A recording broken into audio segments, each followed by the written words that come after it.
জয় জগন্নাথ বন্ধুরা, চলে এলাম আজকে আবারও দীঘার জগন্নাথ ধামে। আজ উল্টো রথ, অর্থাৎ আজ জগন্নাথ দেব, বলভদ্রদেব এবং সুভদ্রা দেবী যাবেন মাসির বাড়ি থেকে তার নিজের বাড়ির উদ্দেশ্যে। এবছর দীঘায় নির্মিত হয়েছে দীঘা জগন্নাথ ধাম, আর সেই জগন্নাথ ধামে এবছর প্রথম রথযাত্রা।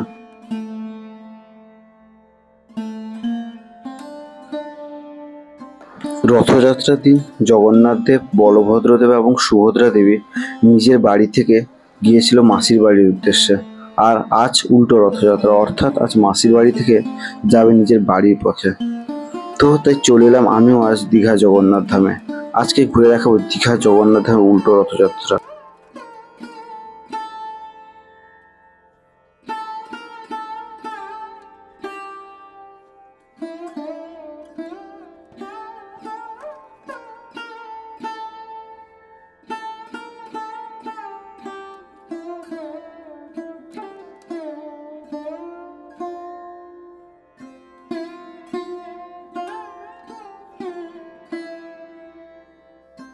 আমি এখন চলেছি দীঘা জগন্নাথ ধামের মাসির বাড়ির উদ্দেশ্যে। অনেকেই হয়তো জানেন না যে এই মাসির বাড়িটা কোথায়। দীঘার আদি জগন্নাথ মন্দিরের ঠিক পাশেই রয়েছে নতুন যে মাসির বাড়ি।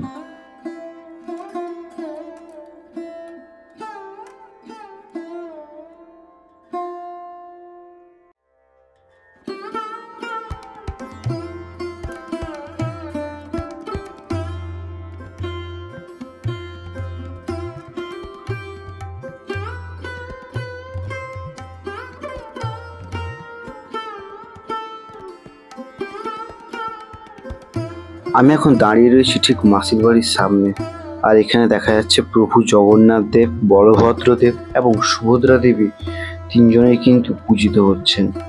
বর্তমানে চলছে আরতি। ওই যে দূরে দেখা যাচ্ছে মাটির হাঁড়ি, ওটা হচ্ছে ভগবানের ভোগ। ভগবানকে 56টি ভোগ দেওয়া হয়। সেই 56খানা ভোগ কিন্তু সাজিয়ে রাখা হয়েছে ভগবানের সামনে।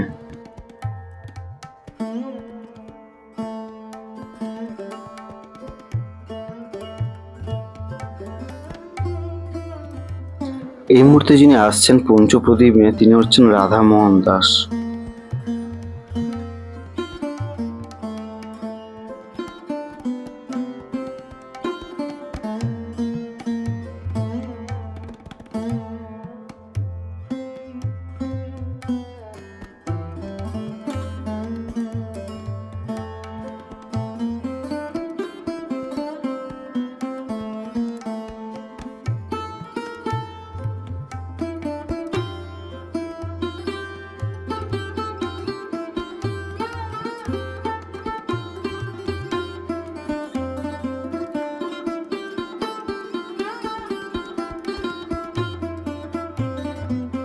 আমি এখন চলে এসেছি দীঘার আদি জগন্নাথ দেবের মন্দিরের সামনে।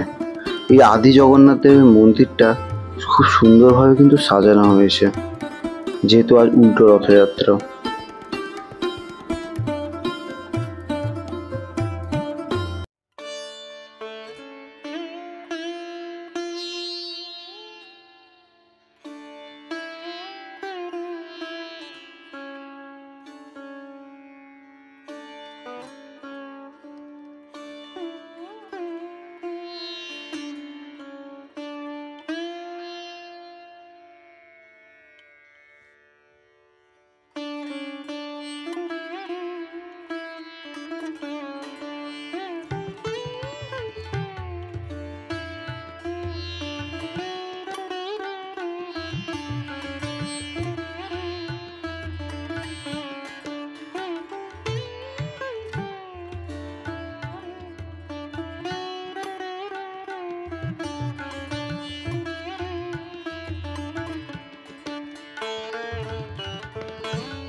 আজকের এই ভিডিওটি কেমন লাগলো অবশ্যই কিন্তু কমেন্ট করে জানাও, এবং ভিডিওটি ভালো লাগলে অবশ্যই কিন্তু লাইক করবে, কমেন্ট করবে, শেয়ার করবে এবং সাবস্ক্রাইব করতে কিন্তু ভুলবে না। দেখা হচ্ছে অন্য আরও একটি ব্লগে খুবই তাড়াতাড়ি।